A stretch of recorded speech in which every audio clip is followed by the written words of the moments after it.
good afternoon. Hello, everyone. Good day, wherever you are. This is Moji Taiwo, the host of the Immigrant Experience Show, coming to you from somewhere around the world.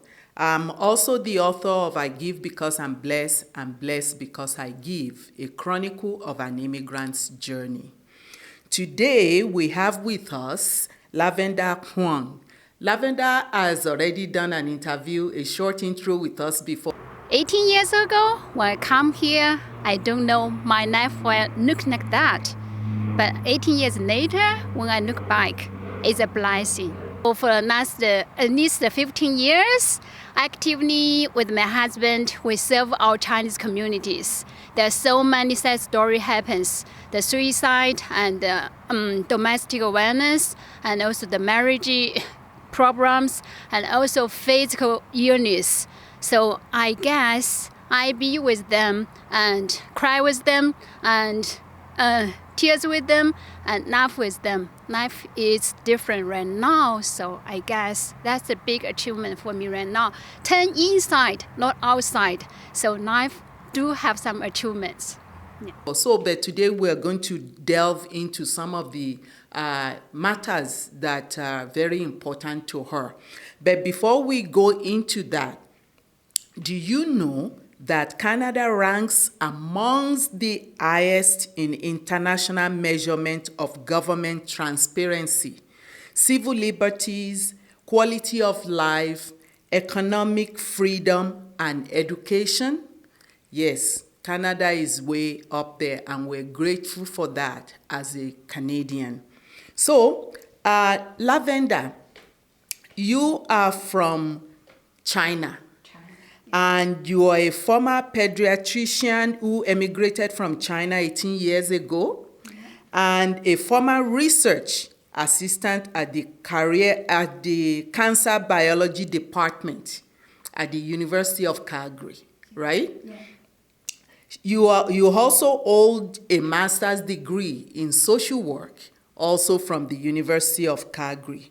So my question to you as an immigrant and in continuation of your journey as an immigrant in Canada, how do you transition from being a doctor for children to being a social worker?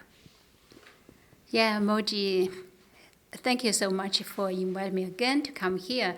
So that's very big questions. I think I need to, think more about that. But I never regret about these transitions. As a pediatrician, I saw lots of kids I cannot save their lives in China. But when I immigrated to here, they do have some problem for me, education credentials. I try to go to the University of Cancer Biology and then pursue my pediatrician, but the credit still have some problem for me, so I cannot get through. It's not my ability cannot get through because of the systems. Another thing is I do have my personal reasons.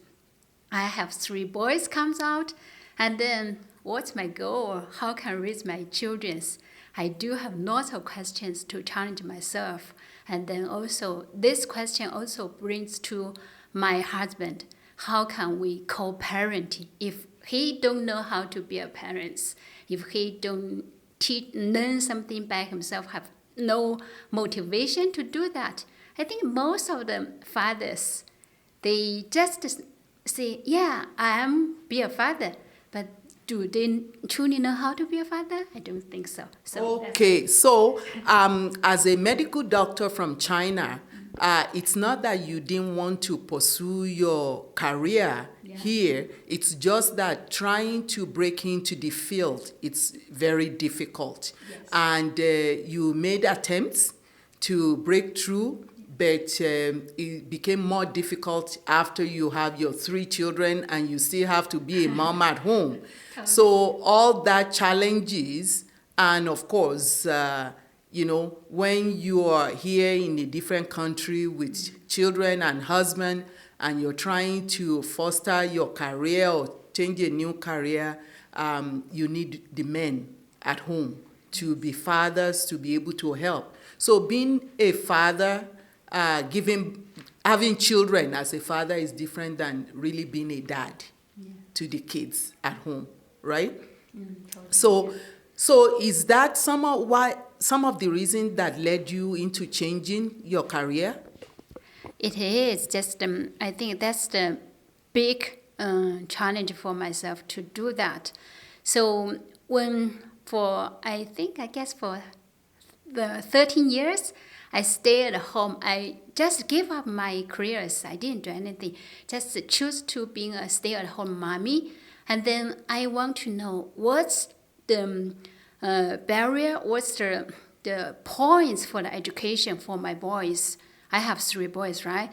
So when I did delve into the education system, I do have they have some barriers for me at least. I grew up in China, so for my education, it's more kind of like the teacher just give you everything. But in here, more freedom for my kids to pursue what they want to learn. And one thing it is, we always focus on the academic part for China, especially for myself. My parents never care about how you're feeling, how the emotions.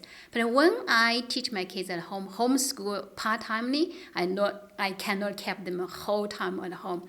I still want them to just adapt into the culture, Western cultures, because they are born in here. Mm-hmm. And then I found some gap for them and between myself.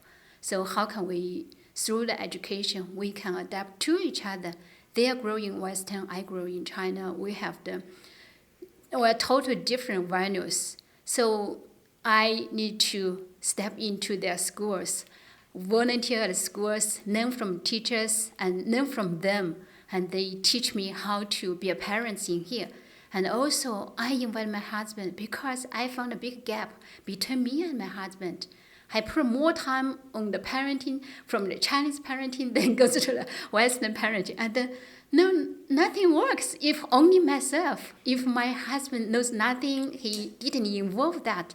That's a big trouble for me. And then later I found they need emotional educations. But in our education system, they didn't involve that part. So, and then when I find my faith, wow, the spiritual part, the spiritual educations, nobody. Well, now I see how you got to social work. Yeah. So you're finding that the gaps in the children's education, the cultural gaps, the educational gaps, the parenting gaps, and the spiritual gaps. Totally. So everything had to come together. Mm-hmm. Okay. Yeah, that's the reason I try to, 13 years later, I challenge myself. Go to the university, but which major I can apply? First I try the school psychology, but when I go to department, talk to them, they told me, your credit doesn't work here because I don't have psychology credit.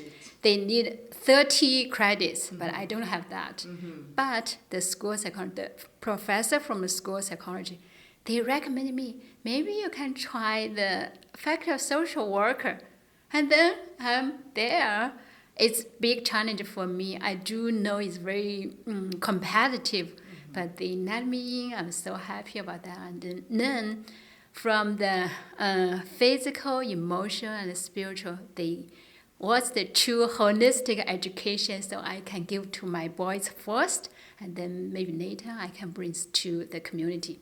Well, speaking of the community, I was just going to say is a Chinese social worker. Social work field, it's not something that is valued, if I am so bold to say, in Chinese culture. Totally. So you are definitely bridging a gap. So how do you plan to use your new profession and your knowledge to impact your community? Yeah, just like you said, social worker in our Chinese community is definitely not a career in our Chinese in China. a social worker just for some retired grandpas, they do something like that. It's not a career, it's not a value in our culture. But in here, when I go to pursue my master social worker, I do find it's so valued here, and also to change my values about the social worker and also my education, my perspective about educations. So the social worker is not just maybe I can put in another way. It's kind of psychology, but more practical, and also they maybe focus from the policy.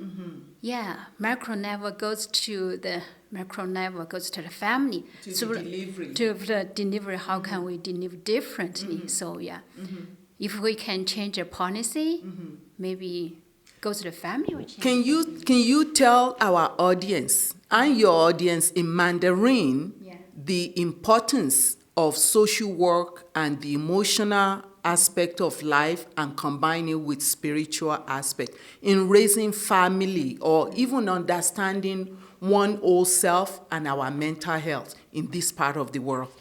You mean just the emotional part and spiritual part is very important, right? Yeah. As a Chinese, I don't know. It's maybe I will offend somebody because in our China we don't know the psychology part. It's just a reasoning part. For the social worker, it's even just the beginning in the baby step yet. When somebody been diagnosed with the mental health part, you will be treated like lunatic. You are crazy. So even, for example, I have depression. I dare not to tell you much about that because when you know you have depression, you are just like, you are crazy, you are lunatics.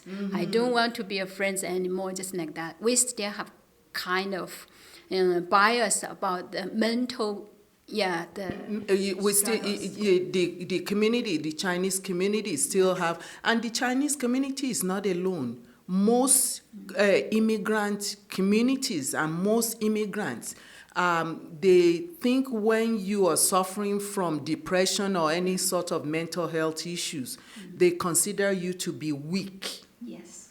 You know, what are you, suffering, you must be weak to have mental health challenges. And I think that's across most immigrant communities, not just the Chinese community alone.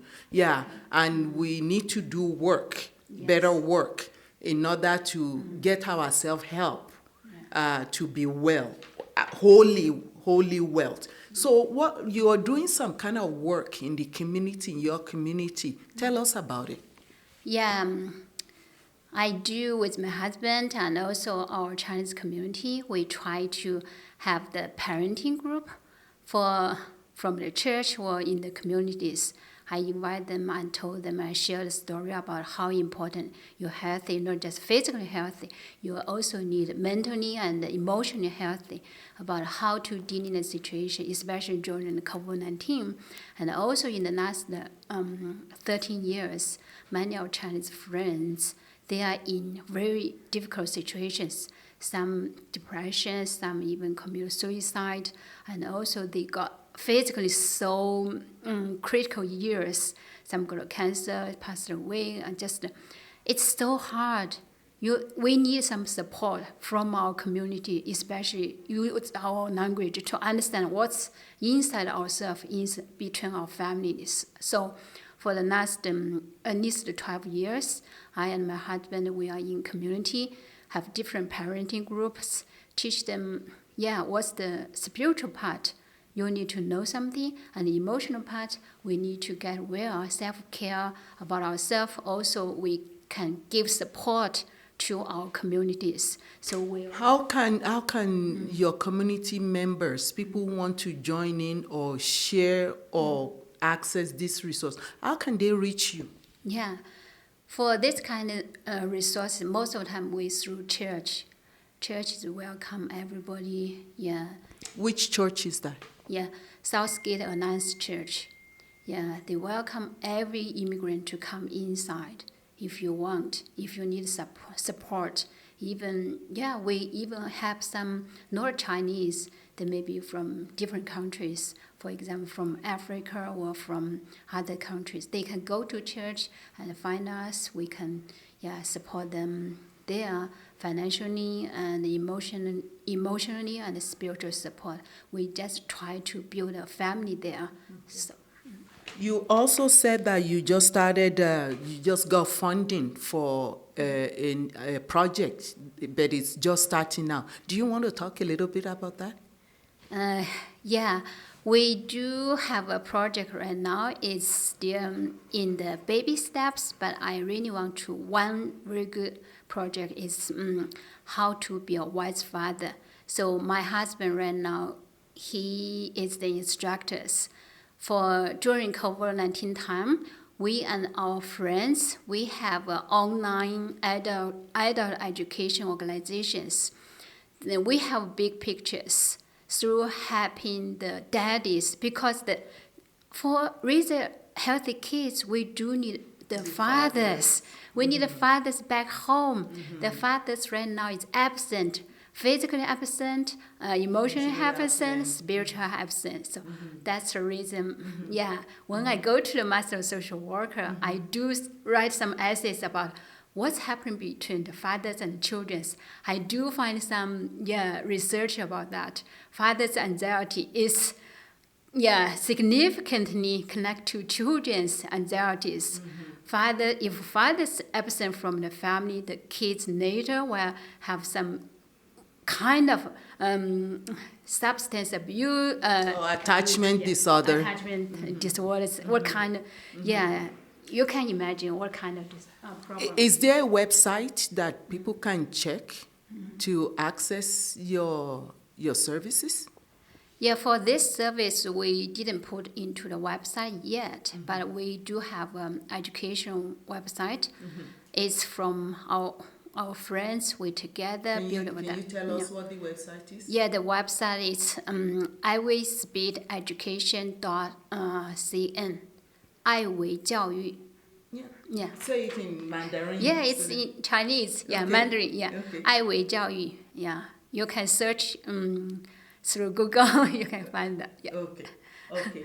Thank you so very much, Lavender. It's always a pleasure to talk to you, and I really appreciate everything that you're doing for your community and community at large. This is another example of turning challenges as an immigrant, turning challenges into opportunities. It would have been easier because Lavender is a trained doctor from China, and she came to Canada. Things didn't happen right away, but she managed to find her own niche along the way. Thank you so much. Again, I would like to thank Adonia for my makeup work. Thank you so much for your support. My name is Moji Taiwo, the host of the Immigrant Experience Show and the author of I Give Because I'm Blessed Because I Give, a chronicle of an immigrant's journey. Thank you for watching, and we'll see you next time.